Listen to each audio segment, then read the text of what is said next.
evening, USA, and good evening, Philippines! Hi guys! Kumusta? Kumusta po ang lahat? Kumusta? Ayan, nawasanay na sa mabuti ho kayong kalagayan. Isang magandang araw! Ayan, maaga pa guys, alas 10 pa. So, masarap pa ang init ngayon. I-enjoy! Yan. Kasi mamaya, painit ng painit to hanggang hapon. And, ewan ko kung uulan. Pero mainit. So, ngayon, hindi pa kami nag-breakfast. Well, hindi pa naman kami asin nagutom. Pero mamaya, na-i-enjoy muna namin yung araw. Ayan. Yung anak ko, ayan, nag-i-enjoy siya. Sabi niya pagdating namin dito, maaga siya nagising. So, don't sit like that. So, ayan, naglalaro siya ang kanyang ano.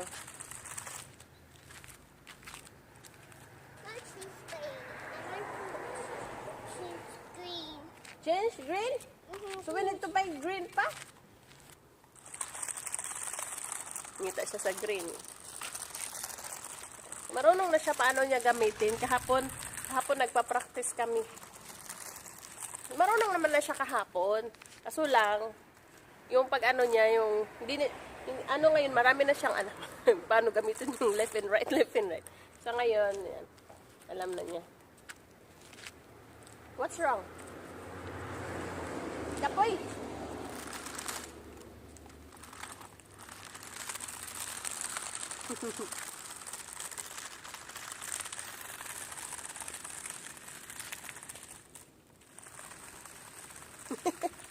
Sunod-sunod na lang siya sa enduaan.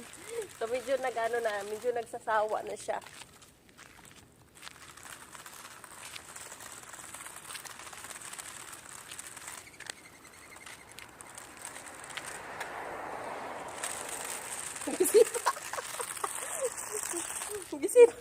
Gisipa na siya.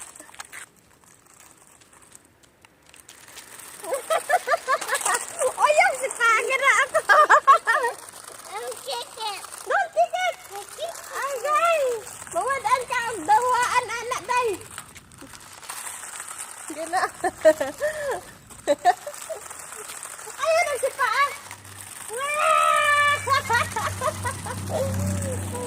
Okay.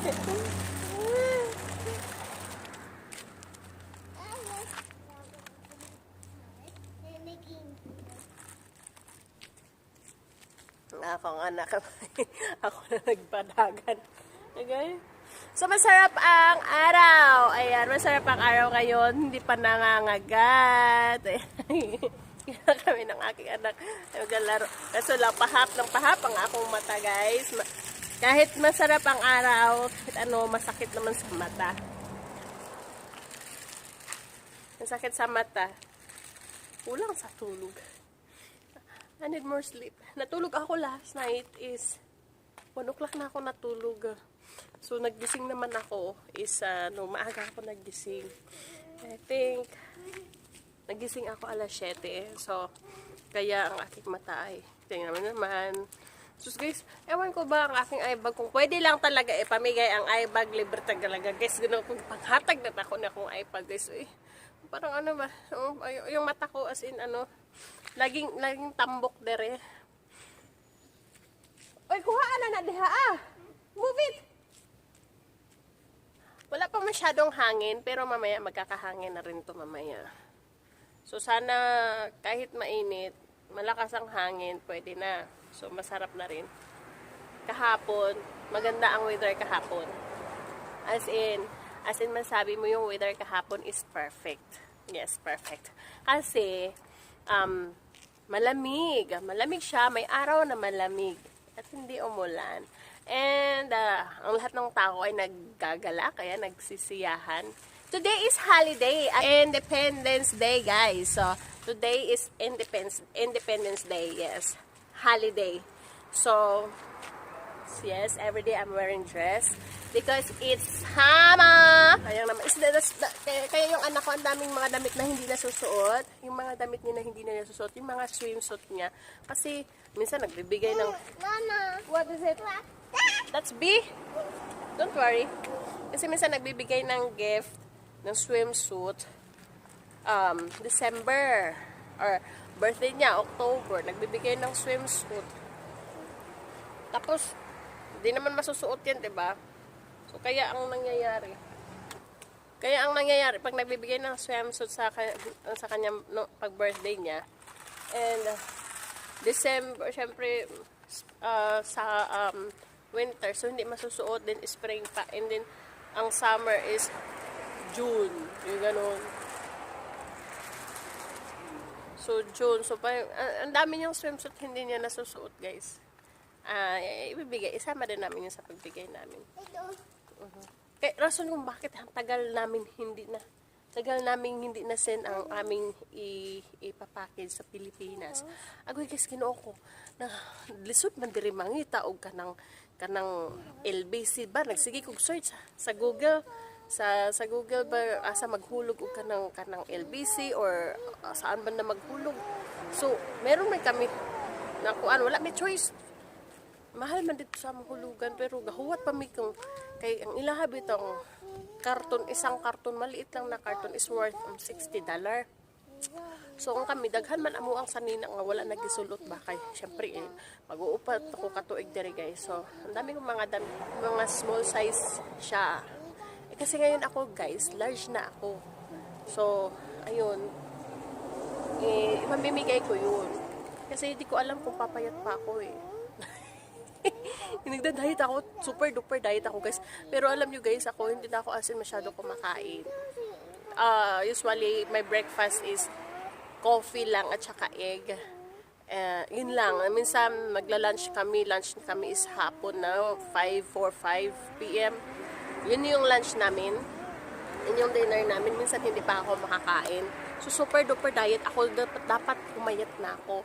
The reason why I'm still fat and I'm gaining weight because of my injection. I stopped already. Nag-stop na ako nag-inject nung February pa lang, pero my husband and I nagwa-wonder kami guys kung bakit hindi pa ako niregla ulit. Wala pa akong regla.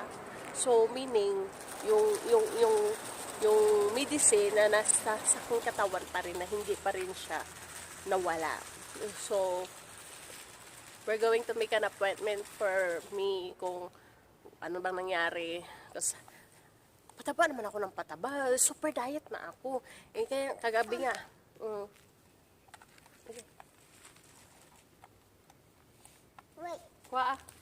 Kagabi nga kumain kami. Kasi syempre holiday, 'di ba? Family day. So umuwi kami maaga. Nagluto yung aking mahal na asawa ng ribs, guys. Ang sarap. Pero in fairness. Okay, thank you. Come here. Pero in fairness, ang nakain ko lang guys ay isang pirasong ribs lang talaga guys. Yung isang hiwa lang. Hindi naman siya parang dalawang slice and then cut. Yun lang nakain ko and alay na naman wala pa nga siya sa half cup of rice. And nabusog na ako. Kasi yung aking yung alam mo yung kakadiet-diet, parang nasanay na lang ako kakainom ko ng coffee and egg. Honestly, ang kinakain ko lang. Ha? Okay. Ang kinakain ko is everyday, kumakain ako ng 2 or 3 egg. Yun lang kinakain ko. Ha? Put it down.